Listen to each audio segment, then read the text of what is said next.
Washington, D.C., huh? Goes all the way to Washington, D.C. I don't know. Yeah, you Homeland Security? Yeah.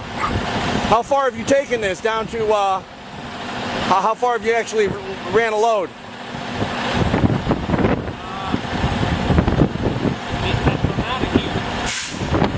100 miles? Up to Maine? No shit. How many miles do you think that is?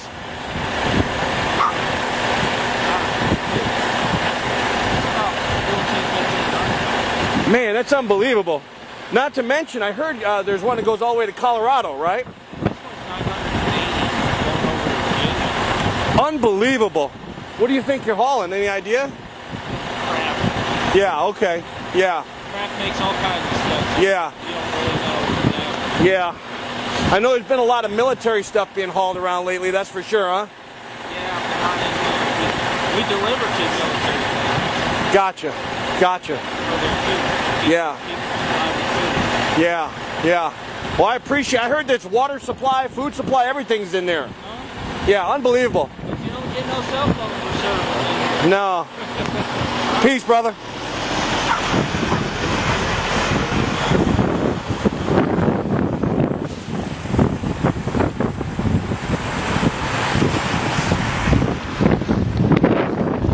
I mean, basically, you got an underground roadway system here that runs all the way to Maine, to Washington, D.C., to Colorado. It's fully stocked. It runs completely underground. And you can see they've been hauling tons of military equipment. You know, they're stocking all these bases. Now, the other thing is the railroad system here is also very strategic. They're bringing in boxcar loads and they're dump shipping here, and they can really deliver to all these locations, which these locations go all the way to Area 51.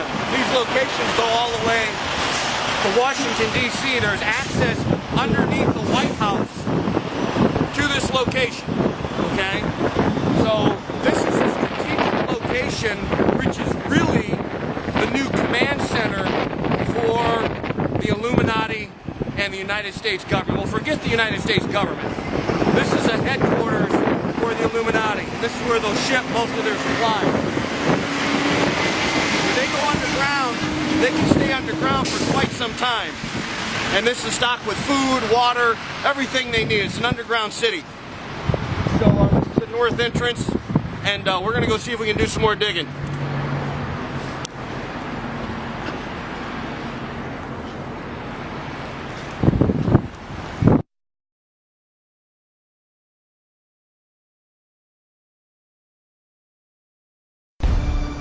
Well, it would seem some very strange happenings are going on.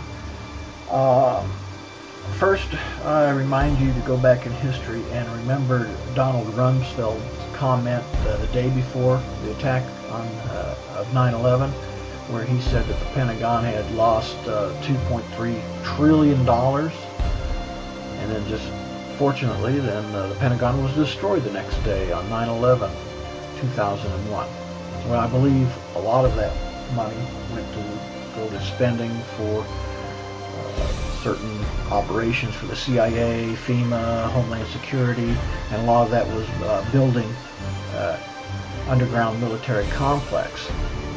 Fast forward to August of this year, if you remember that DC that happened, Virginia, Washington DC, and also in Colorado, there's evidence pointing to that not being an earthquake as much as it was probably a nuclear explosion done by the good guys, the Black Ops military, who found out about the evil plans of the globalists that were planning on killing off a huge percentage of the population and going and running and hiding in the military underground complex. So what they've done is cut off some escape routes during that time. And the reason I say it was probably nuclear as opposed to an earthquake is the seismographs show that there were no primary waves associated with these two explosions, and they were very shallow, and also in an area that doesn't receive many earthquakes. Now, the latest report that I'm getting is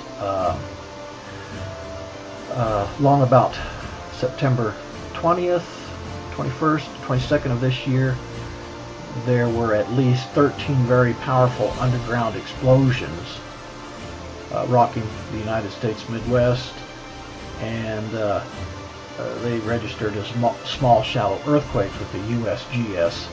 Many of the underground high explosive detonations registered as 2.6 magnitude earthquakes. So what they're saying is the U.S. military is sealing off the tunnels so that the globalists and the U.S. ghost government, i.e. the Federal Reserve bankers, FEMA, the DHS, CIA, they can't run and hide from what they're predicting to occur here long about September 27th, give or take a day or two of this year, here just real soon. Officers in the U.S. military didn't seem to be aware of Obama and the globalist plan converging on Denver for a DEFCON 1 meeting, meaning nuclear war imminent. A cocked pistol drill. Email was sent to the U.S. Air Force Office of Special Investigations on September 21st of 2011 to alert them to a planned false flag nuclear detonation on U.S. soil somewhere in the American Midwest. The U.S. Air Force Office of Special Investigations were the ones who raided the Citadel gun and safe store in Las Vegas on August 21st to recover stolen nuclear warhead detonators. They were the ones who intercepted the transfer of improvised nuclear warheads by the CIA in the tunnels that connected the deep underground military bases on August 23, 2011.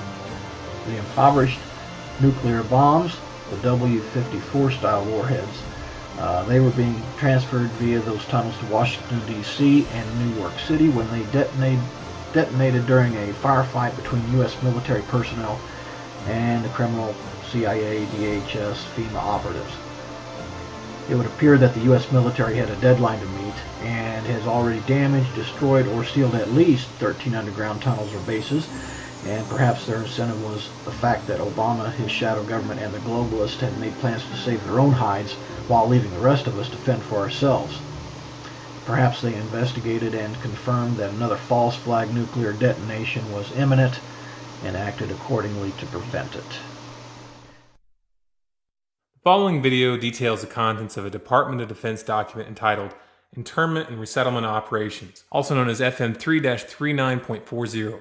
The document is 325 pages long and it is signed by Joyce E. Morrow, Administrative Assistant to the Secretary of the Army. It was created in 2010, however, has just been recently leaked to the public via the internet and can now be downloaded from multiple sources. In the description below, you'll find a download link for the document. I strongly encourage you to download it yourself and to verify everything that's being said here.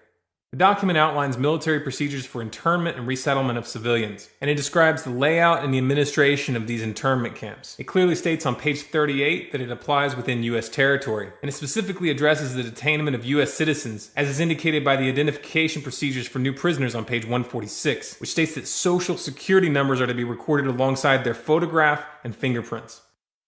Included in the list of organizations which may be involved in these internment operations are the Department of Homeland Security, FEMA, the Department of Defense, and the United Nations. On page 56, the document outlines the responsibilities of psychological operations officers within the camps, among which it states that a PSYOP officer develops and executes indoctrination programs to reduce or remove antagonistic attitudes and identifies political activists. On page 281, the document goes into more detail regarding the role of psychological operations within the camps, specifically in regards to pacifying the population and ensuring cooperation.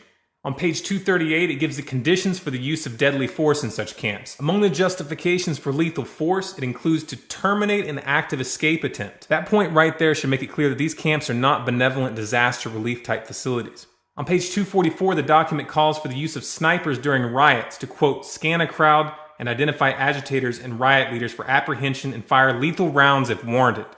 On page 260, it shows the basic layout for a facility focusing on detainment. It is depicted with interrogation areas, tribunal areas, and mortuaries. Each detainment facility is designed to hold 4,000 prisoners, and they are depicted with multiple levels of barbed wire separating compartments within the facilities, with a double barbed wire fence enclosing them, and watched over by 24 guard towers. On page 261, the document depicts the layout for what they call civilian resettlement facilities, which are designed to house 8,000 people. Though it uses the word resettlement, the plans show multiple levels of barbed wire dividing the sections of the facility, with double barbed wire fencing on the outside, as well as 16 guard towers. On page 262, the layout for facilities designed for what they call non-compliant prisoners is shown. These camps are designed to hold up to 300 prisoners, they have 3 interrogation centers, and are guarded by 13 guard towers. Now, if there's any question whether these plans are active or just theoretical, this should be settled by the fact that the U.S. Army has been running ads for job positions in these camps since 2009, and apparently, they're still hiring. Once again, if you look in the description, you'll find all the links you need to verify this information.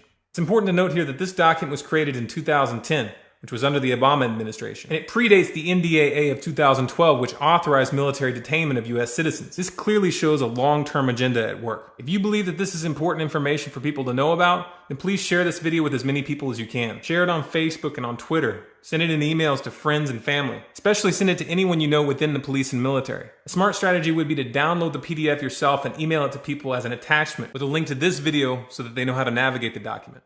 If you want more content like this, be sure to subscribe to this channel, Storm Clouds Gathering, on YouTube. For bonus content, follow us on Facebook, facebook.com/Storm Clouds Gathering, on Twitter at Collapse Updates, and our website, stormcloudsgathering.com.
really deep.